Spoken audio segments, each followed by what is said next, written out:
प्रिय विद्यार्थियों, माध्यमिक शिक्षा बोर्ड 2021 कक्षा 10 विषय सामाजिक विज्ञान अध्याय 1 पाठ 3 स्वर्णिम भारत प्रारंभ से 1206 ईसा पूर्व संशोधित पाठ्यक्रम के अनुसार वीडियो आपके सामने प्रस्तुत है। पहला प्रश्न है, अशोक के अभिलेखों को पढ़ने में पहली बार सफलता किसको मिली? तो अशोक के अभिलेखों को सबसे पहले पढ़ने वाला था जेम्स प्रिंसेप। दूसरा है, प्रभावती गुप्ता कौन थी? प्रभावती गुप्ता चंद्रगुप्त द्वितीय की पुत्री थी। उसका विवाह वाकाटक के राजा रुद्रसेन से हुआ था। अपने पति की मृत्यु के बाद उसने शासन भी किया था। तो प्रभावती गुप्ता चंद्रगुप्त द्वितीय की पुत्री थी। तीसरा है, नालंदा विश्वविद्यालय का संस्थापक किसे माना जाता है?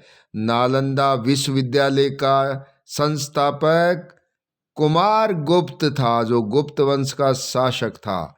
सुदर्शन झील का जीर्णोद्धार किस गुप्त शासक ने करवाया?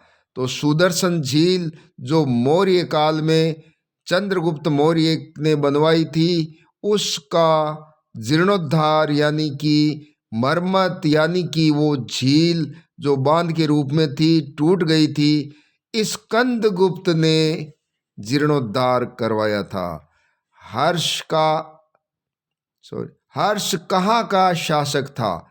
हर्ष थानेश्वर का शासक था। ये पुष्यभूति वंश या वर्धन वंश का माना जाता है और उसने कन्नौज को अपनी राजधानी बनाया था। तो हर्ष थानेश्वर का शासक था। हर्ष एक दानी शासक था, स्पष्ट कीजिए। हर्ष प्रति 5वें वर्ष प्रयाग में गंगा और यमुना के संगम पर एक महोत्सव करके दान देता था। यहाँ तक कि वस्त्राभूषण भी उसने दान कर दिया था और पहनने के लिए कपड़े अपनी बहन से लिए थे। प्रयाग में छठे महोत्सव में कौन सा चीनी यात्री सम्मिलित हुआ था? तो प्रयाग में छठे महोत्सव में वैनसांग चीनी यात्री जो था वो सम्मिलित हुआ था। 8वां, अशोक के समय अनुसंधान किसे कहा जाता था?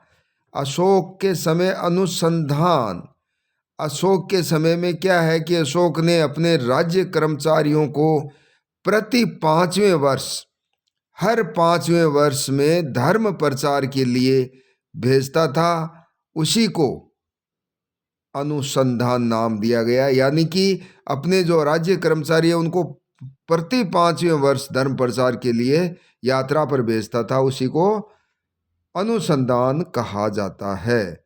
मौर्य कालीन केंद्रीय प्रशासन का वर्णन कीजिए।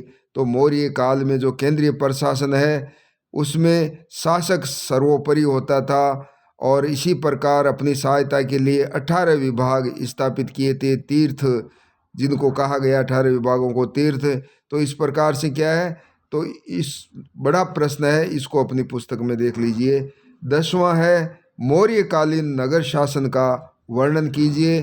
तो मौर्य काल में नगर शासन के बारे में मेगस्थनीज ने बताया है कि 30 सदस्यों के द्वारा शासन किया जाता था। 6 समितियां बनाई गई 30 सदस्यों की, 5-5 सदस्य एक समिति में होते थे। तो अलग अलग विभाजन के आधार पर नगर प्रशासन किया जाता था।